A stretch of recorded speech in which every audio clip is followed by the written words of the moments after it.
तो कैसे आप सभी लोग। आज हम पढ़ने वाले हैं क्लास 10 साइंस के मोस्ट इंपॉर्टेंट टॉपिक्स को। तो स्टार्ट करते हैं चैप्टर 1 से, जो है केमिकल रिएक्शन एंड इक्वेशन। उसका इंपॉर्टेंट टॉपिक है टाइप ऑफ केमिकल रिएक्शन। तो फर्स्ट रिएक्शन है हमारी कॉम्बिनेशन रिएक्शन। तो क्या होती है combination reaction? When two or more reactant react to form one new product. जब दो या दो से अधिक रिएक्टेंट आपस में रिएक्ट करके एक नए प्रोडक्ट को बनाते हैं तो उसे हम कहते हैं कॉम्बिनेशन रिएक्शन।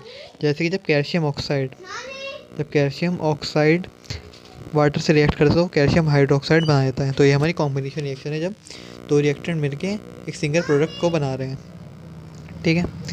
इसके बाद आती है हमारी एक्सोथर्मिक रिएक्शन। क्या होती है? एक ऐसी रिएक्शन जिसमें हीट रिलीज हो। उस रिएक्शन को कहते हैं exothermic reaction, exothermic chemical reaction. इसी का एग्जांपल देख लीजिए आप। जैसे कि कैल्शियम ऑक्साइड है, जब ये वाटर के साथ रिएक्ट हो रहा है तो ये लास्ट में जब वाटर के साथ रिएक्ट होकर क्या बना रहे हैं? Calcium hydroxide.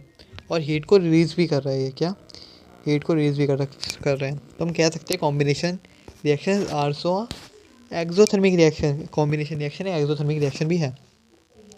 आगे बढ़ते हैं। उसके बाद डीकम्पोजिशन रिएक्शन को देखते हैं। तो डीकम्पोजिशन रिएक्शन कैसे रिएक्शन है? डीकम्पोजिशन रिएक्शन का जो रिएक्टेंट होता है वो हमारी तरह है। मतलब कैसे हमारी तरह भाई? सिंगल है, एक ही रिएक्टेंट होता है, वो टूट कर नए प्रोडक्ट को बनाता है, एक या एक से ज़्यादा प्रोडक्ट को बनाता है। जैसे कि देख लीजिए कि जो फेरस सल्फेट है, जब उसे हम हीट देंगे, जो देखो अब एक रिएक्टेंट तो किसी ना किसी चीज़ से टूटेगा, तो वो हीट से, लाइट से और इलेक्ट्रिसिटी से टूटता है।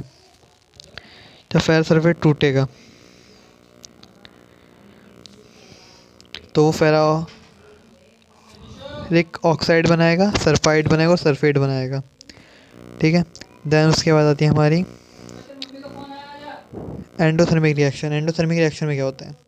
एक ऐसी रिएक्शन जिसमें जो एनर्जी होती है वो एब्जॉर्ब होती है। क्या एब्जॉर्ब होती है?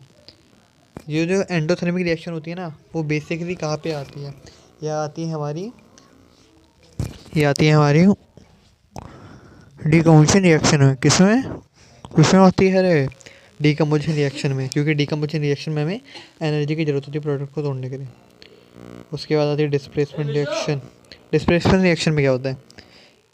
A chemical reaction in which a more reactive element displaces a less reactive element from its compound.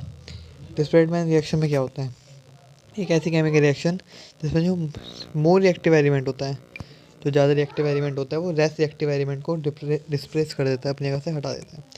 जैसे एग्जांपल हो गया इसका फेरस सल्फेट, सॉरी आयरन है और कॉपर सल्फेट ने साथ में बॉन्ड बना रखा है, लेकिन जो आयरन है वो कॉपर से ज़्यादा रिएक्टिव है, तो ये कॉपर को डिस्प्लेस कर देगा और ये बना देगा फेरस सल्फेट। क्या बना देगा? Ferrous sulphate. और कॉपर हमारा अलग हो जाएगा। देन इसके बाद आती है हमारी प्रेसिपिटेशन रिएक्शन। तो प्रेसिपिटेट रिएक्शन एक ऐसी रिएक्शन होती है जिसमें प्रेसिपिटेट बनता है। प्रेसिपिटेट क्या होता है? प्रेसिपिटेट एक इनसॉल्युबल सब्सटेंस होता है। इनसॉल्युबल सब्सटेंस होता है एक ऐसा सब्सटेंस जो पानी में घुलता नहीं है। हमारी रिएक्शन देख लेते हैं। जैसे कि ये क्या है? हमारा सोडियम सल्फाइड है और बेरियम क्लोराइड है। अब ये जब आपस में रिएक्ट करते हैं तो बेरियम सल्फेट नाम का एक प्रेसिपिटेट बनता है। ठीक है। और सोडियम क्लोराइड बनता है। अब जो ये बेरियम सल्फेट नाम का जो प्रेसिपिटेट बना है वो पानी के नीचे जाके बैठ जाएगा और अलग ही चमकेगा, दूर से ही विजिबल हो जाएगा, क्योंकि ये पानी में डिज़ोल्व नहीं होता। अब आती है हमारी डबल डिस्प्लेसमेंट रिएक्शन। इसमें क्या होता है? Double displacement reaction are those in which chemical substance react by exchanging ions to produce two new molecules. अब डबल डिस्प्लेसमेंट रिएक्शन में क्या होता है? इन विच क्या होता है? दो केमिकल सब्सटेंस है, नीचे देख लीजिए, दो केमिकल सब्सटेंस है, रेड नाइट्रेट, पोटेशियम आयोडाइड। अब ये आपस में ना एक्सचेंज हो जाएंगे। क्या होंगे? आपस में एक्सचेंज हो जाएंगे। अब ये बन गया रेड आयोडाइड और ये बन गया potassium nitride. Exchange of ions करते हैं, अपने आयंस को ये चेंज कर देते हैं एक दूसरे से। और साथ में मिल जाते हैं। ये होती है हमारी डबल डिस्प्लेसमेंट रिएक्शन। इसके बाद आती है रिडॉक्स रिएक्शन। तो रिडॉक्स रिएक्शन क्या होती है? एक ऐसी रिएक्शन जिसमें एक रिएक्टेंट क्या हो, ऑक्सीडाइज हो, मतलब उसमें ऑक्सीजन ऐड हो जाए, और अदर सब्सटेंस क्या हो, रिड्यूस हो जाए, मतलब उसमें हाइड्रोजन ऐड हो जाए। उस रिएक्शन को हम कहेंगे रिडॉक्स रिएक्शन। अब ये देखिए, ये कॉपर ऑक्साइड है, क्या है? कॉपर ऑक्साइड, और ये हाइड्रोजन है, आपस में रिएक्ट हुए, हीट मारी। अब क्या हो, कॉपर में से ऑक्सीजन हट गया तो क्या हो गई, रिडक्शन हो गई, और हाइड्रोजन में ऑक्सीजन आ गया तो क्या हो गई, ऑक्सीडेशन हो गई। अब ऑक्सीडेशन भी होगी, रिडक्शन भी होगी, तो ये हमारी हो गई रिडॉक्स रिएक्शन। ठीक है। अब आते हैं सॉल्ट के पास। सॉल्ट क्या होता है भाई? सॉल्ट एक ऐसा सब्सटेंस है जो एसिड और बेस दोनों से मिलके बनता है। ठीक है। अब फर्स्ट सॉल्ट आता है हमारा कॉमन सॉल्ट। कॉमन सॉल्ट को टेबल सॉल्ट भी कहते हैं, इसे हम घर में यूज़ करते हैं। इसका केमिकल फार्मूला होता है sodium chloride. Sorry, chemical formula होता है NaCl, और इसका कॉमन नेम होता है, इसका नाम होता है सोडियम क्लोराइड। अब ये बनता कैसे है? NaOH, सोडियम हाइड्रोक्साइड में जब HCl को मिलाओगे तो NaCl बन जाएगा और वाटर भी बन जाएगा। ठीक है। इसका यूज़ होता है टेबल सॉल्ट की तरह फूड में, as a raw product for several chemical, और इसे रॉ प्रोडक्ट की तरह भी यूज़ किया जाता है कई चीज़ों को बनाने के लिए, कई अलग सॉल्ट और सॉल्ट को बनाने के लिए। उसके बाद आता है कॉस्टिक सोडा। मेनली इसमें जो सॉल्ट है ना, इसमें आपसे प्रिपरेशन ही पूछी जाती है। तो कॉस्टिक सोडा का केमिकल नेम होता है NaOH, उसका नाम होता है सोडियम हाइड्रो ऑक्साइड। क्या? Sodium hydro oxide. इसकी प्रिपरेशन कैसे होती है? NaCl में वाटर मिला दो। क्या? NaCl में वाटर मिला दो, जिसे हम ब्राइन भी कहते हैं। अब इसमें इलेक्ट्रिसिटी पास कर दो, तब इलेक्ट्रिसिटी पास करोगे तो NaOH बन जाएगा, और जो हाइड्रोजन होगी वो हमारी कैथोड में आ जाएगी, ये हमारे टर्मिनल होते हैं ना बैटरी के, और जो क्लोरीन गैस होगी वो एनोड में आ जाएगी। जो ये प्रोसेस हो रहा है इसे हम क्लोर अल्कली प्रोसेस भी कहते हैं, क्योंकि इसमें क्लोरीन और अल्कली दोनों बन रहे हैं। क्लोरीन तो बनी रही है, और अल्कली माने होता है ऐसा बेस जो पानी में मिक्स हो जाता है, उससे हम ये बन रहा है जिसका नाम है NaOH। इसे हम क्लोर अल्कली प्रोसेस भी कहते हैं। इसके यूजेस आपके काम के नहीं है, लेकिन आपको रीड करना तो एक बार रीड कर सकते हैं। उसके बाद आता है ब्लीचिंग पाउडर। ब्लीचिंग पाउडर का केमिकल फॉर्मूला होता है CaOCl ट्वाइस, मतलब कैल्शियम ऑक्सीक्लोराइड, जिसका केमिकल नेम होता है। अब इसकी प्रिपरेशन कैसे होती है? CaOH, क्या? CaOH, कैल्शियम हाइड्रोक्साइड में आप क्लोरीन गैस को मिला दो तो बन जाएगा कैल्शियम ऑक्सीक्लोराइड, और वाटर गैस, और वाटर भी बन जाएगा। ठीक है। किस कंपाउंड को CuOC, क्या? कैल्शियम क्लोराइड ऑक्सीक्लोराइड को हम क्लोराइड ऑफ लाइम भी कहते हैं। ठीक है, क्लोराइड ऑफ लाइम भी कहते हैं। इसके यूज़ आप अगेन पढ़ सकते हैं, लेकिन काम के इतना नहीं है, तो आप एक रीडिंग कर लीजिएगा। उसके बाद आपका बेकिंग सोडा, इसका केमिकल फॉर्मूला होता है NaHCO3, मतलब सोडियम हाइड्रोजन कार्बोनेट। ठीक है। इसकी प्रिपरेशन कैसे होती है? NaCl में वाटर तो मिला ही रहते हैं। क्या? NaCl में वाटर तो मिला ही रहते हैं, कार्बन भी और मिला दो, और एमोनिया भी मिला दो, तो आपका बन जाएगा NH4Cl प्लस NaHCO3, जो कि हमारा है baking soda, sodium hydrogen carbonate. ठीक है। इसकी कुछ केमिकल प्रॉपर्टी होती है, ये बेसिक इन नेचर होता है, और हीट करने पे डीकम्पोज हो जाता है। हीट करने पे ये सोडियम कार्बोनेट बना देता है, जो कि एक सॉल्ट है। ठीक है। अब बेकिंग सोडा और बेकिंग पाउडर में डिफरेंस क्या होता है? बेकिंग सोडा की प्रिपरेशन मैंने ऊपर देखी थी, और बेकिंग पाउडर, जब बेकिंग सोडा में हम एक ऐसा एसिड मिला देते हैं जो जिसे हम खा सकते हैं, तो बेकिंग पाउडर बन जाते हैं। यूज़ इसका वन सेकेंड आप पढ़ सकते हैं। अब आपका सबसे इंपॉर्टेंट सॉल्ट आ गया, इसका नाम है वॉशिंग सोडा। वॉशिंग सोडा का केमिकल फार्मूला होता है Na2CO3.10H2O, इसका केमिकल नेम होता है सोडियम कार्बोनेट डेका हाइड्रेट। इसकी प्रिपरेशन देखते हैं। इसकी प्रिपरेशन को हम सोवरी प्रोसेस भी कहते हैं। अगर आपको आएगा कि एक्सप्लेन सोवरी प्रोसेस या राइट सोवरी प्रोसेस, तो ये 5 नंबर का क्वेश्चन आ सकता है। उसकी पूरी प्रोसेस आपको लिखनी पड़ेगी, लेकिन आपको आएगा कि प्रिपरेशन ऑफ वॉशिंग सोडा, तो अब ये लास्ट वाली लिख देना, बस हो जाएगा। तो स्टार्टिंग से देखें, सबसे पहले आपको इसमें दे रखी है NaCl plus H2O plus CO2 plus H2O।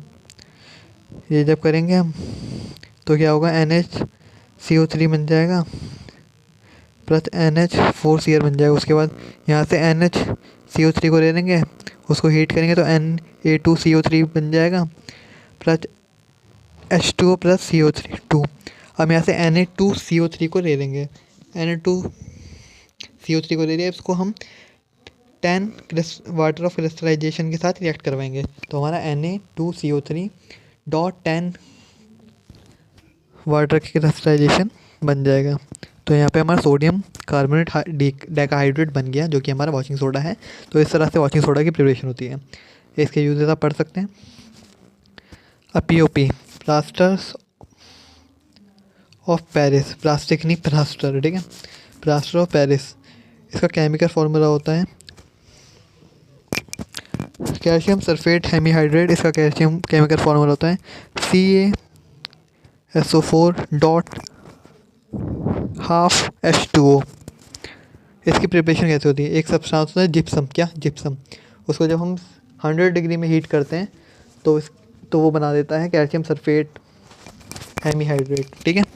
और अगेन जब हम इसको दोबारा जोड़ देंगे इस पूरी को, मतलब कैल्शियम सल्फेट हेमीहाइड्रेट को 3/2 H2O से रिएक्ट करवा देंगे, तो फिर वो जिप्सम को बना देगा, ठीक है।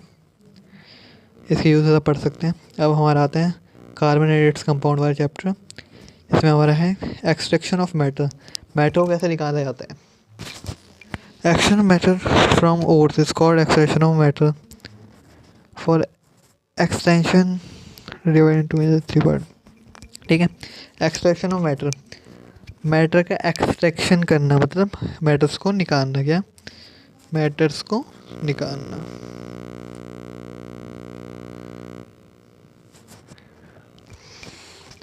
हाईली रिएक्टिव मैटर्स, अब जो मैटर की जो वो होती है, क्या वो मतलब जो मैटर्स की रिएक्टिविटी होती है उसके को ध्यान में रखते हुए जो मैटर्स हैं उन्हें अलग अलग तरीके से निकाला जाता है। तो जो हमारे हाईली रिएक्टिव मैटर होते हैं उन्हें पहले उनके जो ओर्स होता है उसे मेल्ट किया जाता है, और बाद में उनमें इलेक्ट्रिसिटी पास करके जो मैटर होता है वो कैथोड में आ जाता है। अब जो हमारी मॉडरेट रिएक्टिव होते हैं मैटर, उनके लिए क्या किया जाता है। अब जो उनका ओर होता है, क्या जो उनका ओर होता है वो एक तो सल्फाइड में मिलते हैं और एक कार्बोनेट फॉर्म में मिलते हैं। अगर सल्फाइड में मिल रहे हैं तो रोस्टिंग के प्रोसेस से हम उसे ऑक्साइड में चेंज कर देंगे, और अगर कार्बोनेट में मिल रहे हैं तो कैल्सिनेशन के प्रोसेस से उसे हम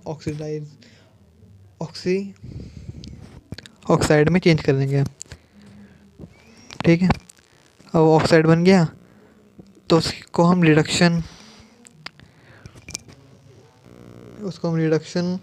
कर देंगे, उसका रिडक्शन कर देंगे और हीट से उसे रिएक्ट करवा देंगे, तो जो हमारा मैटर है वो इस तरह से आ जाएगा, ठीक है। Roasting, conversion of sulphide. Roasting क्या होता है, सल्फाइड को ऑक्साइड में कन्वर्ट करना ऑक्सीजन की प्रेजेंस में, उसे हम कहते हैं रोस्टिंग। कैल्सिनेशन क्या होता है, कार्बोनेट को ऑक्साइड में कन्वर्ट करना O2 की एब्सेंस में हीटिंग करके, उसे कहते हैं कैल्सिनेशन।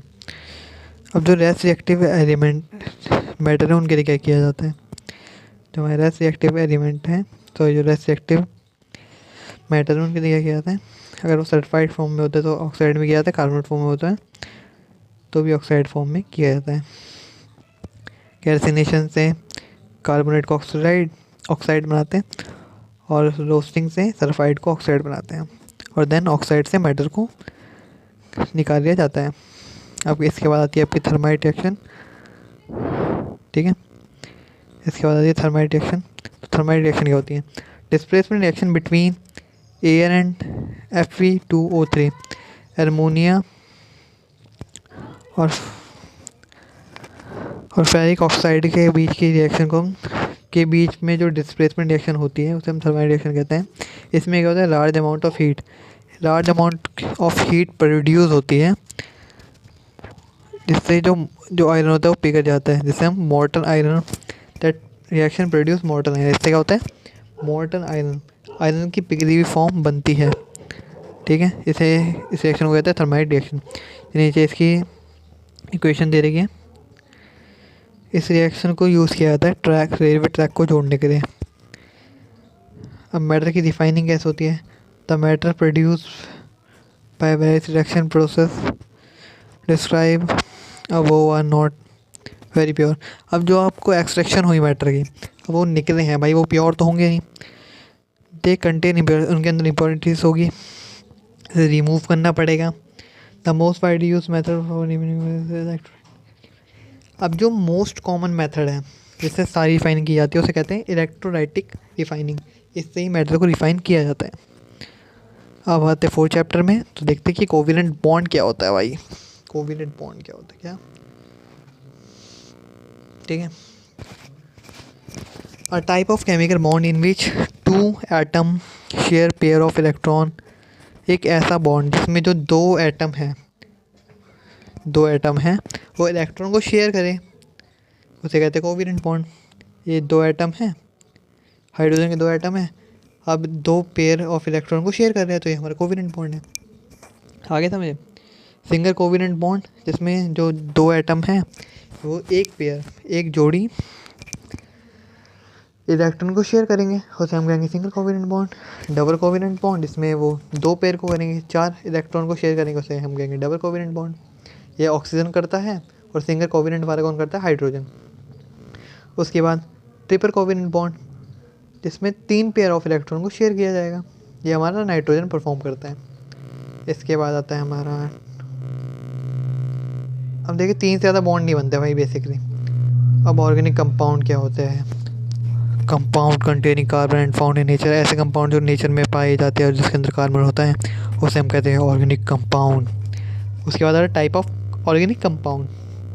कितने टाइप के ऑर्गेनिक कंपाउंड होते हैं भैया, एक होता है hydrocarbon, alcohol, aldehyde, ketones, haloalkanes, carboxylic acid.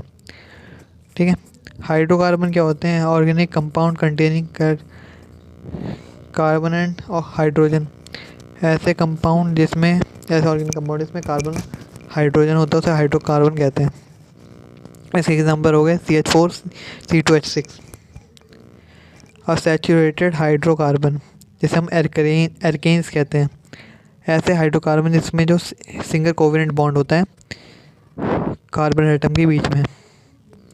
इसका जनरल फार्मूला होता है, अगर आपको एल्केन बनाना है तो उसका फार्मूला क्या होगा, CN। जितने नंबर ऑफ कार्बन है उससे ट्वाइस नंबर ऑफ हाइड्रोजन होंगे +2। ठीक है। उसके बाद अनसैचुरेटेड हाइड्रोकार्बन, इसके अंदर एल्केन्स और एल्काइंस आता है, एल्केन्स एंड एल्काइंस आता है। Hydrocarbon in which there is double और ट्रिपल कोवेलेंट बॉन्ड, ऐसा हाइड्रोकार्बन जिसके बीच में डबल और ट्रिपल कोवेलेंट बॉन्ड होता है उसे हम अनसैचुरेटेड हाइड्रोकार्बन कहते हैं। इसका जनरल फार्मूला होता है CnH2n। जितने नंबर ऑफ कार्बन है उसके डबल हाइड्रोजन के एटम होते हैं। अब ऑर्गेनिक कंपाउंड देखते जरा। अब हाइड्रोकार्बन तो आप देख ही चुके हैं, ठीक है। और हमारा दूसरा क्या आता है, हेलोएल्काइंस।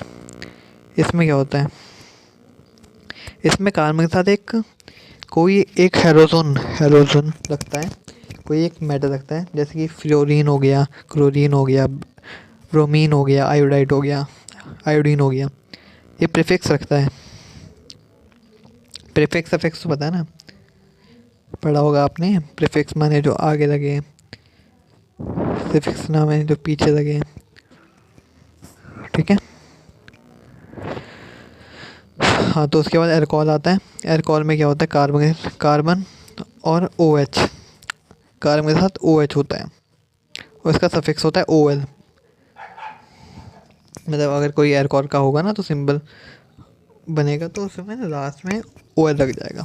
उसके बाद केटॉन्स, इसमें क्या होता है, कार्बन, 3 कार्बन होते हैं और एक कार्बन ऑक्सीजन के साथ डबल कोवेलेंट बॉन्ड बनाता है। इसका सफिक्स होता है 1, ONE। ठीक है। उसके बाद एल्डिहाइड, इसका सफिक्स होता है AL। इसमें क्या होता है, जो एक कार्बन होता है वो एक ऑक्सीजन डबल कोवेलेंट बॉन्ड बनाता है और एक हाइड्रोजन के साथ सिंगल कोवेलेंट बॉन्ड बनाता है। उसके बाद आता है कार्बोक्सिलिक एसिड। इसमें जो कार्बन होता है वो ऑक्सीजन के साथ डबल कोवेलेंट बॉन्ड बनाता है और OH के साथ सिंगल कोवेलेंट बॉन्ड बनाता है। इसको हम COOH भी कह सकते हैं। इसका सफिक्स होता है OIC। ठीक है। ये आप देख सकते हैं, मैंने इसका स्ट्रक्चर है और साइक्लिक हाइड्रोकार्बन का स्ट्रक्चर है। ये इंपॉर्टेंट एग्जाम में आ जाता है कभी कभी कि draw the structure of benzene. इसके बाद आती है होमोलोगस सीरीज। क्या होती है homologous series? Series of carbon compound having difference of 1 carbon and 2 hydrogen या कॉन्जिक्यूटिव मेंबर्स या नंबर, सॉरी। ठीक है। क्या होती है, एक ऐसी सीरीज जिसमें कार्बन का नंबर है उसका डिफरेंस सेम हो, मतलब कि एक कार्बन का डिफरेंस और 2 हाइड्रोजन का डिफरेंस हो एक सीरीज में, तो उसे हम कहेंगे होमोलोगस सीरीज। जैसे कि ये देखिए, एक carbon, 0 carbon, 4 hydrogen, 2 carbon, 6 hydrogen, 3 carbon, 8 hydrogen. ये होती है हमारी होमोलोगस सीरीज। तो यहाँ पे आपका जो केमिस्ट्री है ख़त्म होती है। अब हम पढ़ेंगे बायो को। तो हम बायो को स्टार्ट करते हैं। आपका चैप्टर लाइफ प्रोसेस में इंपॉर्टेंट है फोटोसिंथेसिस। तो स्टार्ट करें। इसमें क्या होता है, फोटोसिंथेसिस प्रोसेस में होता क्या देखते हैं। इसमें 6 कार्बन ऑक्साइड और 12 वाटर के अरे आपस में रिएक्ट करते हैं क्लोरोफिल और सनलाइट की प्रेजेंस में और बनाते हैं ग्लूकोज, जिसका फार्मूला होता है C6H12O6। और ये साथ में बनाते हैं 6 ऑक्सीजन के मॉलिक्यूल्स और 6 वाटर के मॉलिक्यूल्स। ठीक है। ये आपकी रिएक्शन है फोटोसिंथेसिस की। ये याद करने को आप कर सकते हैं, ये इंपॉर्टेंट है। ठीक है। उसके बाद आती है आपकी, अब फोटोसिंथेसिस को हम डिफाइन कैसे करेंगे। हम छोटी क्लास के बच्चे तो हैं नहीं, अब 10th में आ गए। तो फोटोसिंथेसिस कुछ इस प्रकार से डिफाइन किए जाते हैं। ठीक है। Absorption of light energy by chlorophyll, light energy का ऑब्जर्प्शन होता है क्लोरोफिल के द्वारा। ठीक है। उसके बाद conservation of light energy to chemical energy into, जो लाइट एनर्जी आ रही है लीव्स पे वो केमिकल एनर्जी में कन्वर्ट हो जाएगी। ओके। और जो वाटर मॉलिक्यूल्स है वो टूट कर हाइड्रोजन और ऑक्सीजन बन जाएंगे। उसके बाद जो कार्बन डाइऑक्साइड है वो कार्बोहाइड्रेट में रिड्यूस हो जाएगी। ठीक है। ओके। देन आपके इसके बाद आता है, क्या आता है, breaking down of glucose. Breaking down of glucose by various path, अलग अलग रास्तों से ग्लूकोज कैसे टूटता है। सबसे पहले ग्लूकोज है। ग्लूकोज में 6 कार्बन के मॉलिक्यूल्स हैं साइटोप्लाज्म के अंदर, गया है। अब पाइरोवेट क्या होता है। पाइरोवेट के अंदर 3 कार्बन के मॉलिक्यूल्स होते हैं और एनर्जी होती है। ठीक है। अब जो पाइरोवेट है वो टूटता है। अब पहले देखो, ग्लूकोज है साइटोप्लाज्म में गया, पाइरोवेट बना। जो पाइरोवेट है इसमें 3 कार्बन के मॉलिक्यूल्स हैं और एनर्जी है, वो टूटेगा अलग अलग कंडीशन में। जब ऑक्सीजन नहीं होगा, अब्सेंस हो गया ऑक्सीजन की, ये होती है ईस्ट सेल में होता है। तो क्या होगा, पाइरोवेट टूटेगा इथनॉल में, कार्बन डाइऑक्साइड में और एनर्जी में। एनर्जी तो बनेगी। इथनॉल में 2 कार्बन के मॉलिक्यूल्स होते हैं। देन लैक ऑफ ऑक्सीजन, जब ऑक्सीजन कम हो तो क्या होगा, ये मसल सेल में होता है। जब हम भाग रहे होते हैं ना, तो जब ऑक्सीजन की एकदम से कमी हो जाती है तो क्या होता है, तो पाइरुवेट टूटता है लैक्टिक एसिड में और एनर्जी तो मिलती ही है हमें। लैक्टिक एसिड में 3 कार्बन के मॉलिक्यूल्स होते हैं। ठीक है। उसके बाद आता है हमारा प्रेजेंस ऑफ ऑक्सीजन। जब ऑक्सीजन की प्रेजेंस हो तो ये माइटोकॉन्ड्रिया में होता है। इसमें हमारी कार्बन डाइऑक्साइड, वाटर और एनर्जी बनती है। तो ये आपका है breaking down of glucose by various pathway. उसके बाद आता है हमारा क्या, हार्ट। उसके बाद आता है हमारा हार्ट। तो हार्ट को देख लेते हैं भाई ज़रा। ठीक है। हार्ट को देख लेते हैं, देर समझते ही नहीं है, कोई नहीं, फिर भी देख लेते हैं। इसके अलग अलग पार्ट होते हैं। क्या? हार्ट के अलग अलग पार्ट होते हैं। Vena cava from upper body, जो वेना कैवा होती है उसका काम क्या होता है? वो CO2, ऐसा ब्लड जिसमें कार्बन है, उसे कैरी करती है राइट एट्रियम तक।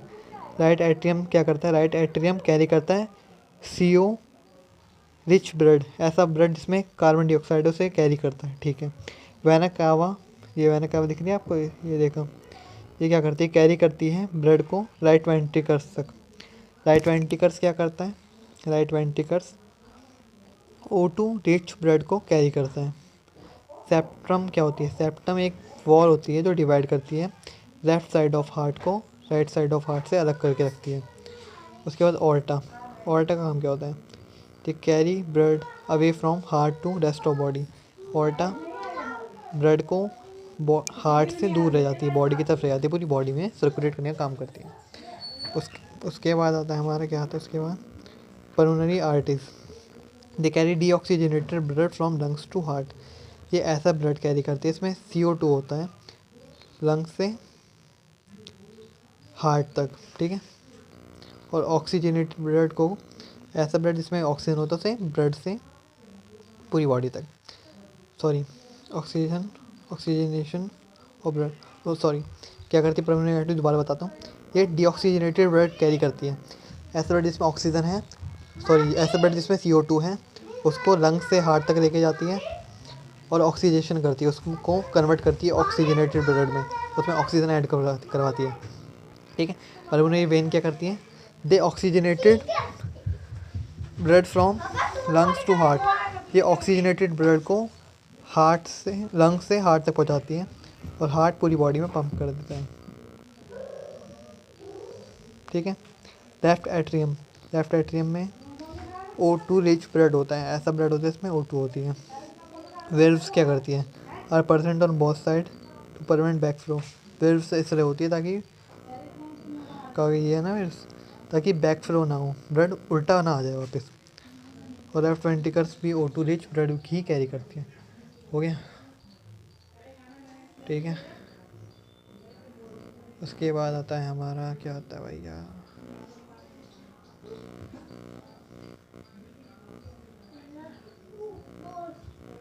उसके बाद आता है हमारा ये न्यूरॉन। अब न्यूरॉन क्या है? Neuron structure and function unit of nervous system. जो नर्वस सिस्टम हमारा काम करता है उसकी स्ट्रक्चर और फंक्शन यूनिट है, न्यूरॉन से ही मिलकर बना है नर्वस सिस्टम, और फंक्शन भी यही करता है इसमें। अब न्यूरॉन को देखते हैं। न्यूरॉन के 3 मेन पार्ट हैं। फर्स्ट है हमारा डेंड्राइट्स, जो इन्फॉर्मेशन को कलेक्ट करता है रिसेप्टर से। रिसेप्टर पता नहीं क्या होते हैं, तो इन्फॉर्मेशन को लेते हैं।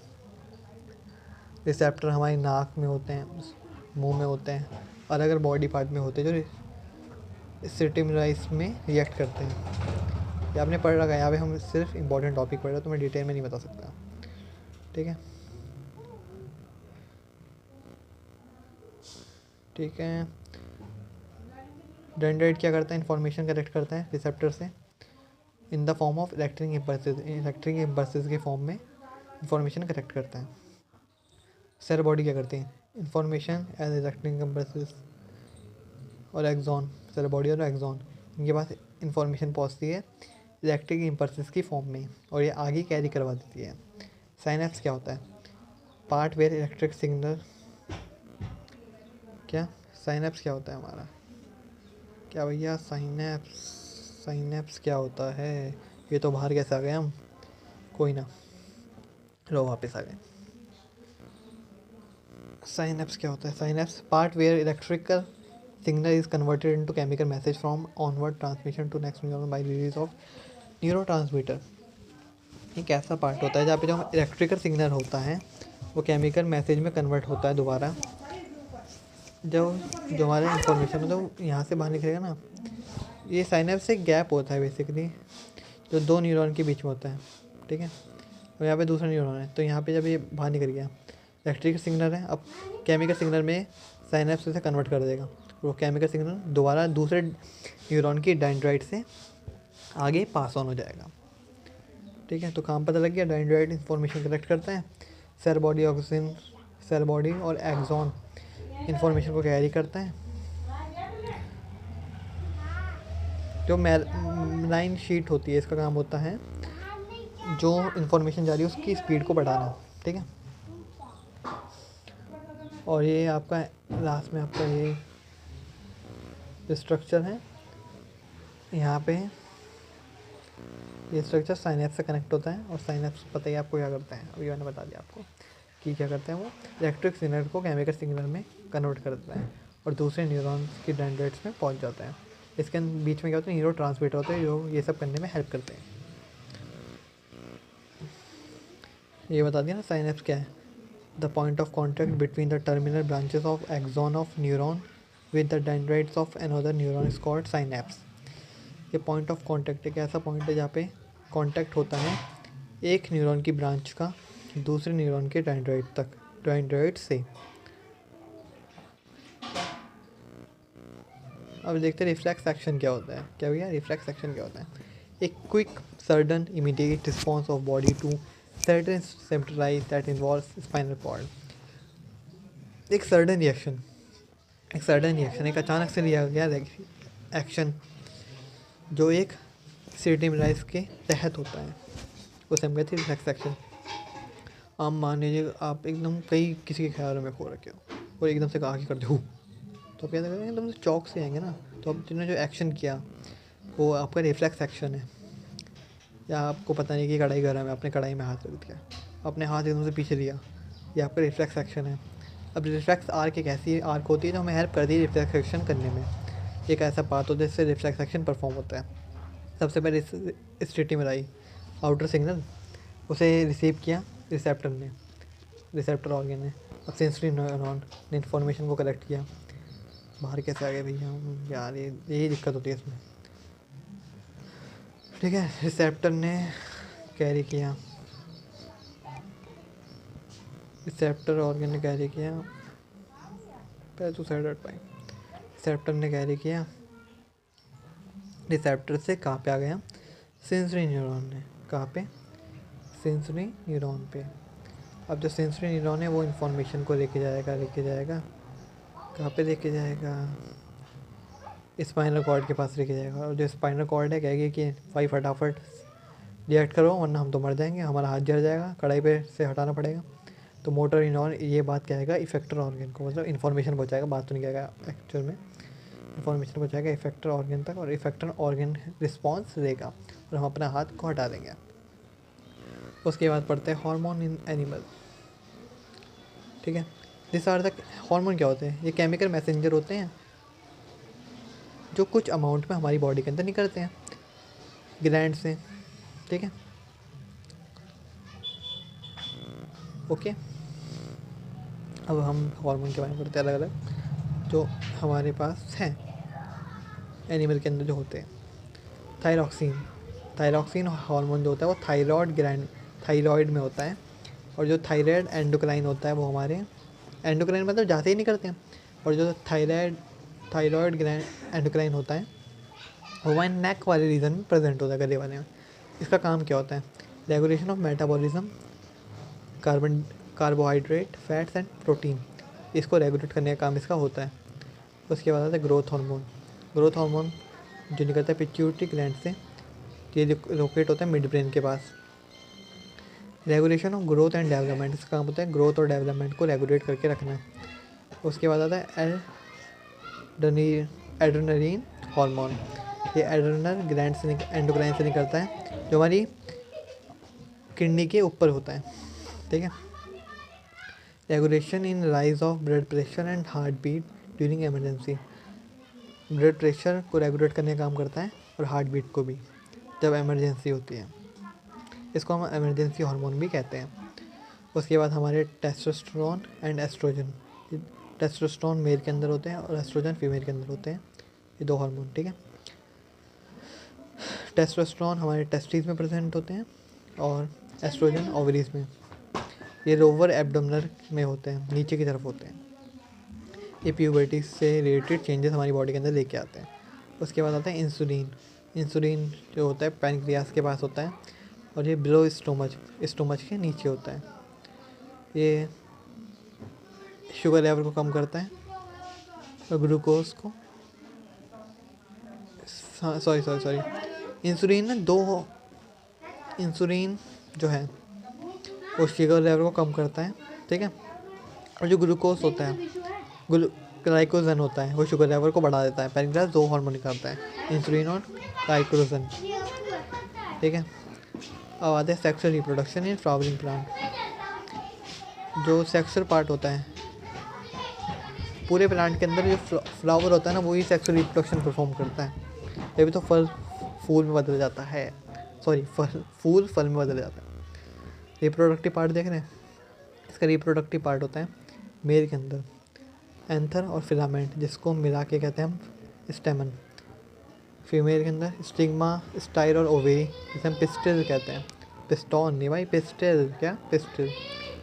अब देखिए होता क्या है, ये होता है फीमेल रिप्रोडक्टिव पार्ट प्लांट के अंदर। जो स्टिग्मा होता है, एंथर के अंदर होता है पॉलन ग्रेन, जो कि मेल गैमेट होता है। वो पॉलिनेशन के प्रोसेस के द्वारा जाता है स्टिग्मा के पास, और स्टिग्मा एक स्टिकी वॉल होती है, जिससे जो पॉलन ग्रेन होता है वो चिपक जाता है, और स्टाइल से नीचे होते होते वो ओवेरी के पास पहुंच जाता है, और ओवेरी में फर्टिलाइजेशन हो जाती है। ओवेरी के अंदर ही एक्सेल होता है, तो एक्सेल है मेल गैमेट से फीमेल गैमेट है मिलके रिप्रोड्यूस होके वहाँ पे फ्रूट बन जाता है। ये हमने शॉर्ट में पढ़ लिया, अब डिटेल में पढ़े। पॉलिनेशन के प्रोसेस को पढ़ लेते हैं। पॉलिनेशन एक ऐसा प्रोसेस होता है जिसमें कि जो पॉलन ग्रेन होता है वो ट्रांसफ़र होता है एंथर से स्टिग्मा में, ठीक है। सेल पॉलिनेशन और क्रॉस पॉलिनेशन। सेल पॉलिनेशन जब एक ही फ्लावर का पॉलन ग्रेन उसी फ्लावर के पिस्टल तक पहुंच जाएगा तो उसे हम कहेंगे सेल पॉलिनेशन। लेकिन क्रॉस पॉलिनेशन क्या होता है, जब एक फ्लावर का पॉलन ग्रेन दूसरे किसी फ्लावर के पिस्टल पे जाएगा तो उसे हम कहेंगे क्रॉस पॉलिनेशन। ये काम की चीज़ तो है नहीं, खैर वैसे तो ये पढ़े। Pollen grain containing land on the surface of stigma after pollination. जो पॉलन ग्रेन होता है वो लैंड होता है स्टिग्मा के सरफेस पे पॉलिनेशन के दौरान। Germinate, pollen grain germinate and start forming pollen tube. जो पॉलन ग्रेन होता है वो डिस्चार्ज कर देता है मेल गैमेट पॉलन ट्यूब के अंदर, ठीक है। अब जो मेल गैमेट है वो अंदर जाता है ओवरी के पास, and male gamete fuse with female gamete. Male gamete female gamete के साथ फ्यूज हो जाता है और फर्टिलाइजेशन स्टार्ट होती है और जायगोट बन जाता है। उसके बाद आती है पोस्ट फर्टिलाइजेशन चेंजेस क्या होते हैं। अब देखिए मेल गैमेट है, अब ये क्या बना रहा है, जायगोट बनाएगा। जायगोट बनाएगा, बन गया, ठीक है। ओव्यूल जो होगा हमारा, ये ओव्यूल दिख रहा है आपको, ये बाहर की जो लेयर है, ओव्यूल सीड में कन्वर्ट हो जाएगा, और सीड को अगर हम बो देंगे तो एक नया प्लांट बन जाएगा। जो पूरी ओवेरी है ये, वो एक फ्रूट में कन्वर्ट हो जाएगी, क्योंकि जो जायगोट वो सेल डिवीजन करेगा और एम्ब्रॉय बना देता है, ठीक है। अब ढंग से पढ़े। Zygote divide several times and form an embryo inside the ovule. Zygote multiple time divide होगा और एम्ब्रॉय बना लेगा। उसके बाद ovule develop a tough coat and change into seed. जो ओव्यूल है वो एक टफ कोट बनाएगा और सीड में कन्वर्ट हो जाएगा, और जो ओवेरी है वो फ्रूट में कन्वर्ट हो जाएगी। और जो पिस्टल है, सेपल, स्टेमन, स्टाइल, स्टिग्मा, ये सारे पार्ट गिर जाएंगे, फॉल ऑफ हो जाएंगे। The process of development of seedling from एम्ब्रो under appropriate condition is called germination. जो डेवलपमेंट होती है सीडलिंग की, एम्ब्रॉय की, एक प्रॉपर कंडीशन के अंदर से हम जर्मिनेशन भी कहते हैं। आप सीड के पार्ट देख रहे हैं, सीड के 3 पार्ट होते हैं। सीड कॉट, एक सीड कॉट मतलब जो भारी पार्ट होता है सीड का। एम्ब्रॉयो के 2 पार्ट होते हैं, प्रोमिलियल और रेडिकल्स। जो प्रोमिलियल होते हैं ये डिवाइड करते करते शूट सिस्टम बनाते हैं प्लांट का, और रेडिकल रूट सिस्टम बनाते हैं। कॉटिलेडोन क्या होता है, प्रोटेक्ट करने का काम करता है सीड को। अब पढ़ते हैं male reproductive system. Male reproductive system में पहले सबसे पहले आता है स्क्रोटम। स्क्रोटम में एक पाउच लाइक स्ट्रक्चर होता है जो पेयर ऑफ टेस्टिस को प्रोटेक्ट करने का काम करता है। इसका जो टेम्परेचर होता है वो बॉडी से कम होता है। ये स्पर्म की प्रोडक्शन में हेल्प करता है। टेस्टिस में क्या होता है, स्पर्म प्रोड्यूस होता है और इसके अंदर ये हार्मोन भी प्रोड्यूस होता है, इसका नाम होता है टेस्टोस्टेरोन। उसके बाद आता है स्पर्म डक्ट, जिसे हम वास डिफरेंस कहते हैं। ये स्पर्म को कैरी करता है एपिडर्मिस से उसके जंक्शन तक, जहाँ पे स्पर्म निकलना होता है वहाँ तक कैरी करता है स्पर्म को ये एपिडर्मिस से। ठीक है, इसको स्पर्म डक्ट को हम वास डिफरेंस भी कहते हैं। उसके बाद सर्मिनल वेसिकल, ये ट्रैक्टोज सिक्रेट करता है सैमन के अंदर, जो स्पर्म को एनर्जी प्रोवाइड करता है। उसको आगे जाना है तो उसको एनर्जी भी तो ये होगी ना। पोस्टेड ग्लैंड, ये सिक्रेट करता है एल्कलाइन बफर को सैमन के अंदर, जो स्पर्म को प्रोटेक्ट करता है एसिडिक इन्वायरमेंट ऑफ वजाइना। तो स्पर्म है वो वजाइना में जाएगा, वहाँ का इन्वायरमेंट है एसिडिक, तो ये इसको बेसिक बना देता है ताकि वहाँ पे आने के बाद इसे कोई परेशानी ना हो। Urethra carry semen during ejaculation, इस सैमन को कैरी करता है जैकुलेशन के दौरान। Carry urine from bladder to external part of the body, और यूरिन को भी बाहर लेके जाता है बॉडी से। पेनिस, ये स्पर्म को डिपॉजिट करता है वजाइना के अंदर। ठीक है, उसके बाद फीमेल रिप्रोडक्टिव सिस्टम पढ़ते हैं। सबसे पहले ovaries, state of ovum, egg cell development and evolution. Ovaries के अंदर क्या होता है, एक्सेल डेवलप होता है और इसके अंदर ही हार्मोन प्रोड्यूस होते हैं जो कि होता है एस्ट्रोजन और प्रोजेस्टेरोन। फिलोपियन ट्यूब, ये ओवम को कैरी करती है ओवरीज से यूट्रस तक। ठीक है, the site of fertilization, fallopian tube में ही फर्टिलाइजेशन प्लेस करती है, मतलब होती है।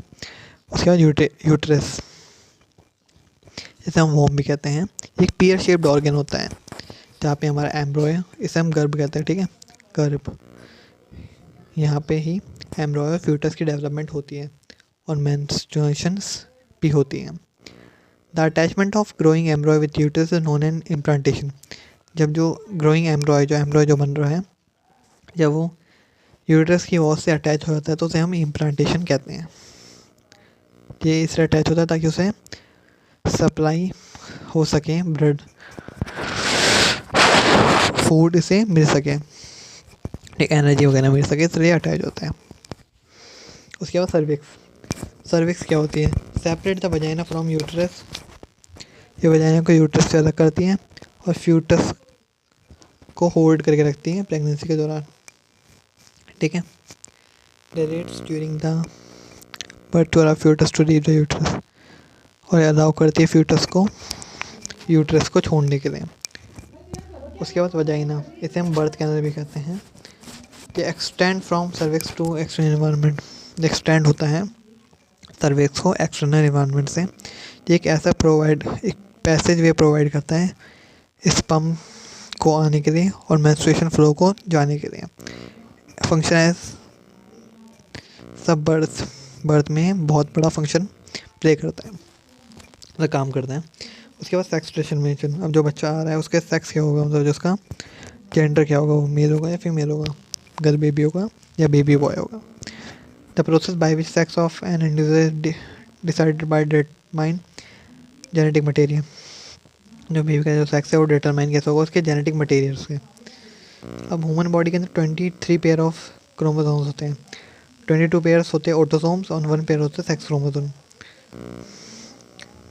जो 22 पेयर्स ऑफ ऑटोसोम्स है ये सेक्सुअल रिप्रोडक्शन में इन्वॉल्व नहीं होते बेसिकली। लेकिन जो सेक्स क्रोमोसोम्स होते हैं वो मेल में होते हैं XY और फीमेल में होते हैं XX। ठीक है, अब देखिए जैसे कि मेल है उसमें XY क्रोमोसोम्स हैं, अगर उन्होंने Y क्रोमोसोम को पास किया, फीमेल ने X क्रोमोसोम को पास किया, तो सेक्स क्रोमोसोम बनेगा XY और XY सेक्स क्रोमोसोम होगा तो होगा बॉय। ठीक है, लेकिन अगर मेल ने X क्रोमोसोम को पास किया, फीमेल ने भी X क्रोमोसोम को पास किया, तो बनेगा XX और जब जाके होगी गर्ल। ये हमारी सेक्स डिटरमिनेशन होती है सब प्रकार से। तो यहाँ पे आपका बायो ख़त्म होता है, बायो के मोस्ट इंपॉर्टेंट टॉपिक ख़त्म होते हैं। अब हम पढ़ेंगे फिजिक्स के मोस्ट इंपॉर्टेंट टॉपिक्स को। हम स्टार्ट करते हैं फिजिक्स के मोस्ट इंपॉर्टेंट टॉपिक्स को। सबसे पहले refraction of light. Refraction of light क्या होता है, जब एक हाईली पॉलिश सरफेस से, जैसे कि मिरर है, उससे जब एक रे ऑफ लाइट बाउंस बैक होती है, पढ़ने के बाद उल्टी चली जाती है, तो हम कहते हैं रिफ्लेक्शन ऑफ लाइट। इसके लॉ क्या होते हैं, इसका लॉ ये होता है जो एंगल ऑफ इंसिडेंट होता है एंगल ऑफ इंसिडेंट जो होता है वो एंगल ऑफ रिफ्लेक्शन के बराबर होगा, ठीक है। और जो इंसिडेंट रे हैं नॉर्मल है, ठीक है। और जो इंसिडेंट रे है नॉर्मल है, और जो रिफ्लेक्टेड रे हैं वो एक ही प्लेन पे लाई करेंगे, ये हमारा लॉ ऑफ रिफ्लेक्शन होता है। उसके बाद पोजीशन, जो कॉनकेव मिरर है उससे क्या क्या इमेज बनती है, देखें। अगर ऑब्जेक्ट इन्फिनाइट में होगा, बहुत दूर होगा, तो जो इमेज की पोजीशन है वो होगी फोकस पे बनेगी इमेज, और जो इमेज होगी वो हाईली डिमिनिश होगी और पॉइंट साइज होगी, रियल और इन्वर्टेड बनेगी। बियॉन्ड सी, सेंटर के पीछे होगा तो फोकस और सेंटर के बीच में इमेज बनेगी, डिमिनिश होगी, रियल इन्वर्टेड होगी। अगर हमारे ऑब्जेक्ट सेंटर पे होगा तो सेंटर पे इमेज बनेगी, सेम साइज़ की होगी, रियल इन्वर्टेड होगी। सी और बीच एफ के बीच में होगा तो सी के पीछे इमेज बनेगी, इनलार्ज होगी, रियल इन्वर्टेड ही बनेगी क्योंकि मिरर पे बन रही है ना। Between P and F, principal point of contact P और एफ के जब बीच में होगा ऑब्जेक्ट तो बिहाइंड द मिरर के पीछे बनेगी, इनलार्ज होगी और वर्चुअल इनडायरेक्ट होगी। ऐसा एक होता केस होता है जिसमें वर्चुअल इनडायरेक्ट इमेज बनती है। उसके बाद हम देखते हैं image format by convex mirror, infinite में होगी तो फोकस पे इमेज बनेगी, बिहाइंड द मिरर बनेगी, वर्चुअल इफेक्ट होगी, हाई डिमिनिश और पॉइंट साइज होगी।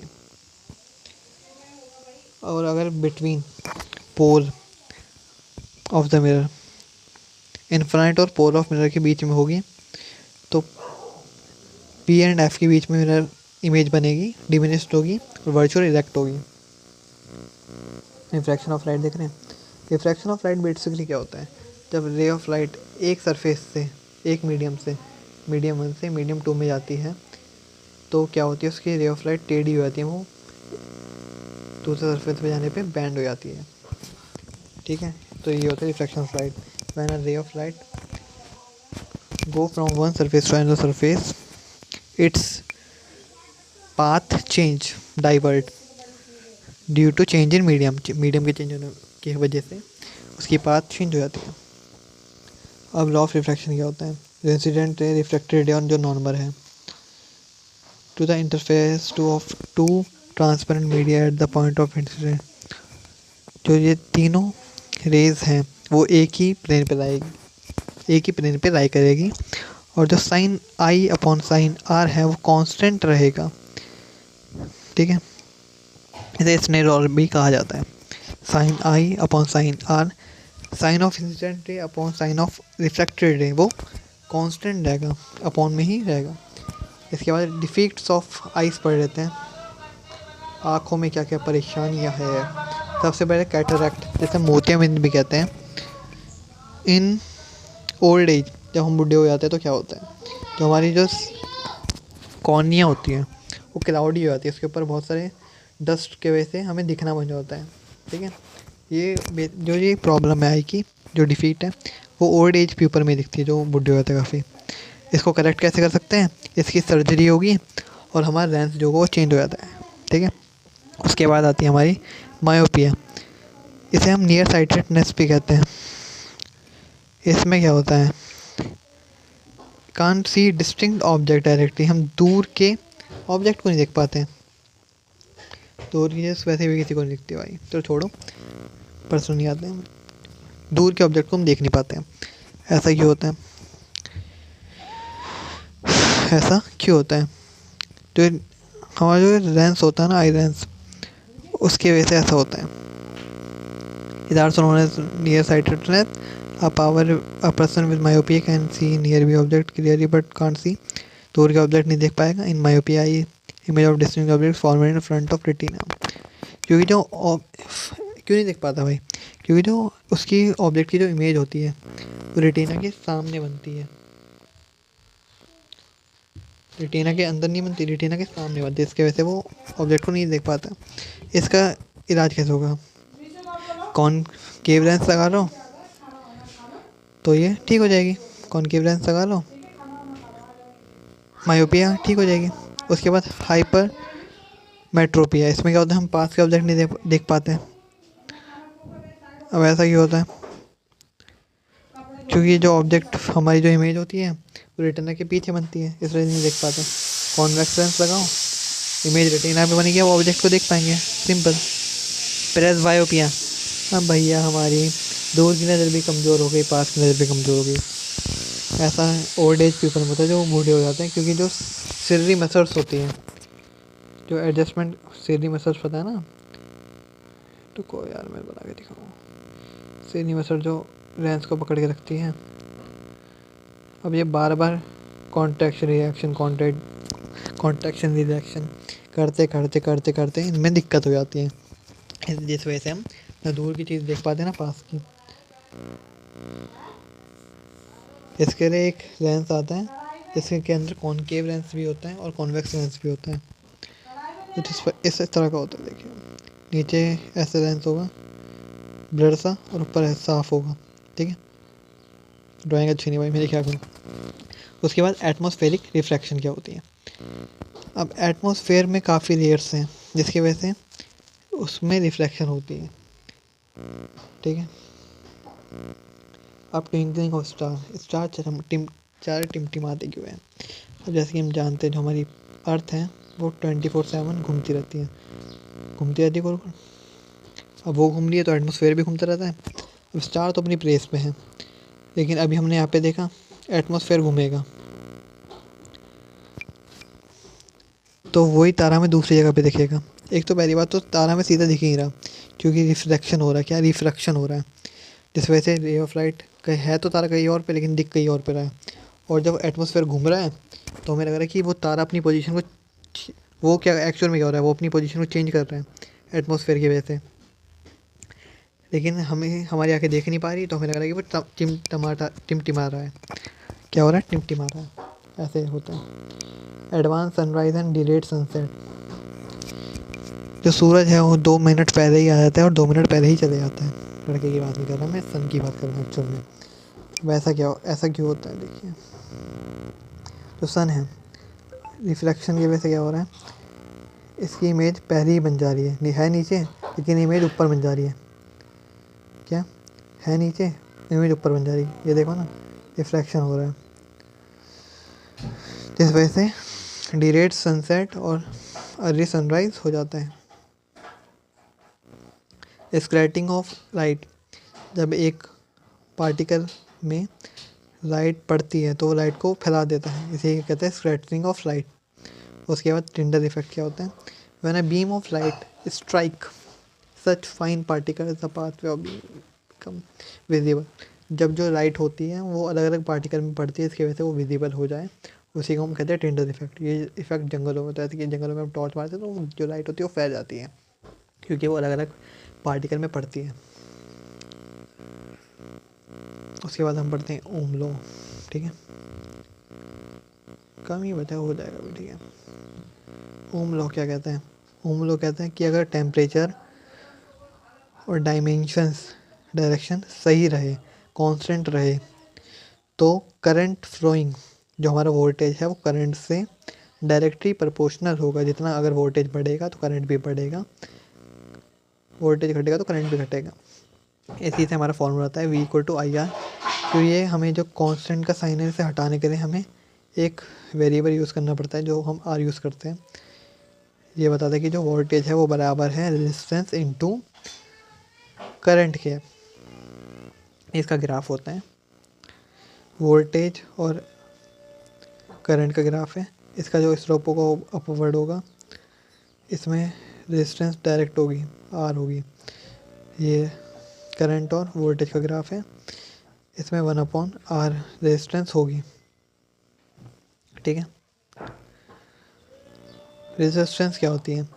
कंडक्टर की एक ऐसी प्रॉपर्टी जिससे वो जो करंट का फ्लो है उसे रोक सके, अपोज कर सके, उसे हम कहते हैं रेजिस्टेंस। रेजिस्टेंस को हम कैसे मेज़र कर सकते, कैसे निकाल सकते हैं, इसका फॉर्मूला होता है, अगर हमें आर निकालना है तो हम वोल्टेज अपॉन करंट कर देंगे तो हमारा आर निकल जाएगा। कंडक्टर में जो रेजिस्टेंस होता है वो कम होता है, इंसुलेटर में ज़्यादा होता है, एलॉय में लेस देन इंसुलेटर, इंसुलेटर से कम होता है लेकिन कंडक्टर से ज़्यादा होता है। इसकी एसआई यूनिट ओम होती है। ठीक है। अब ऐसे फैक्टर इसमें जो रेजिस्टेंस है वो डिपेंड करता है लेंथ ऑफ कंडक्टर। अगर कंडक्टर ज़्यादा लंबा होगा तो रेजिस्टेंस भी ज़्यादा लगेगा, कम हाइट कम होगी तो रेजिस्टेंस भी कम लगेगा। एरिया ऑफ कंडक्टर, अगर एरिया ज़्यादा होगा तो रेजिस्टेंस कम लगेगा और एरिया कम होगा तो रेजिस्टेंस ज़्यादा लगेगा। नेचर ऑफ मटेरियल, अब देख रहे हैं इंसुलेटर तो करंट ही लग रहा भैया, कंडक्टर है, इंसुलेटर तो हाई करंट है, कंडक्टर तो लो करंट है, तो नेचर ऑफ मटेरियल, मटेरियल कैसा है वो भी डिपेंड करता है। इसकी ऐसा यूनिट होती है ओम मीटर। उसके बाद मैग्नेटिक फील्ड लाइन की कुछ प्रॉपर्टीज़। मैग्नेटिक फील्ड लाइन क्या होती है? ऐसी लाइंस जो मैग्नेट्स के आसपास बनती हैं। ठीक है। ये कंटिन्यूस कर्व्स, इसमें कंटिन्यूस कर्व्स होते हैं। क्या? कंटिन्यूस कर्व्स होते हैं। ठीक है। ये नॉर्थ से साउथ की तरफ जाती हैं, नॉर्थ से साउथ की तरफ। ठीक है। और साउथ से नॉर्थ की तरफ, नॉर्थ से साउथ, साउथ से नॉर्थ, नॉर्थ से साउथ, साउथ से नॉर्थ, ऐसे।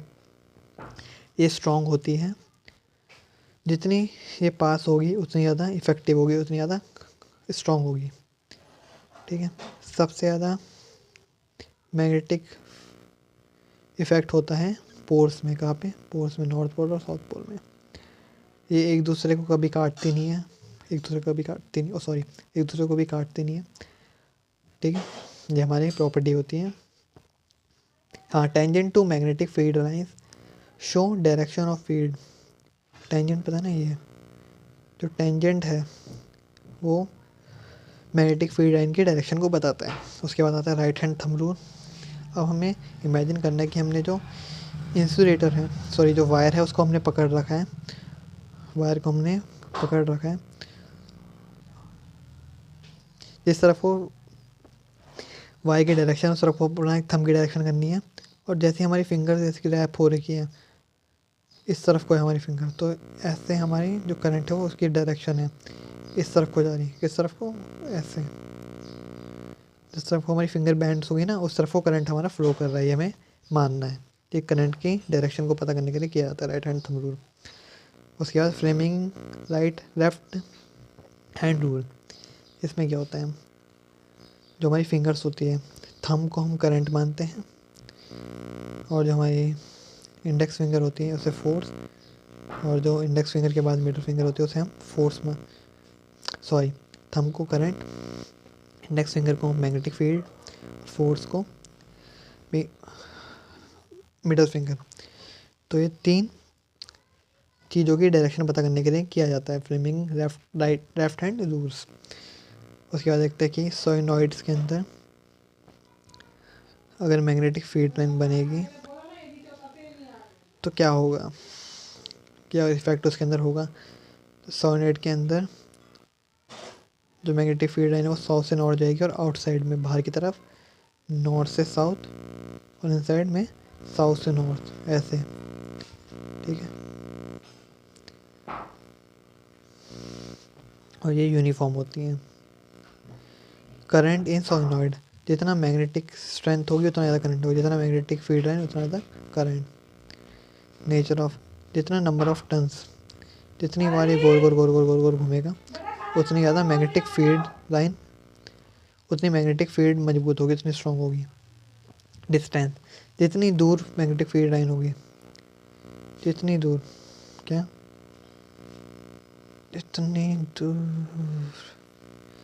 दूर मैग्नेटिक फील्ड लाइन होगी उतना उसमें स्ट्रेंथ कम होगी, जितनी पास होगी उतनी स्ट्रेंथ ज़्यादा होगी। अब 10% लॉ पे आ जाता है भाई। 10% लॉ क्या होता है? 10% लॉ ये कहता है कि जो हम एनर्जी कंज्यूम करते हैं from every trophic level, 10% he energy हमें मिलती है। जैसे कि ग्रास है, उसके अंदर घास है, उसके अंदर 10,000 जूल्स की एनर्जी है। अगर उसे बकरी खाएगी तो उसके अंदर, उसके पास सिर्फ, सॉरी, ग्रास है, उसके पास क्या, 1 लाख जूल्स की एनर्जी है। उसे बकरी खाएगी तो उसके पास 10,000 जूल की एनर्जी आएगी, उसका 10% ही आएगा। और लोगों से खाएगा तो उसका 10% उसके बाद, जो कि 1000 जूल आएगा। अब बायो मैग्नीफिकेशन, एनर्जी तो 10% आती है, लेकिन जो हार्मफुल सब्सटेंस होते हैं वो ज़्यादा आते हैं। जैसे कि ग्रास में कोई दिक्कत थी, उसे बकरी ने खाया, उसमें हार्मफुल का इफ़ेक्ट कम था। अब बकरी में मीडियम आ गया और ह्यूमन में बहुत ही ज़्यादा आ गया। ठीक है, तो यहाँ पे हमारा फिजिक्स भी ख़त्म होता है, कि मोस्ट इम्पोर्टेंट टॉपिक ख़त्म होता है। Thank you.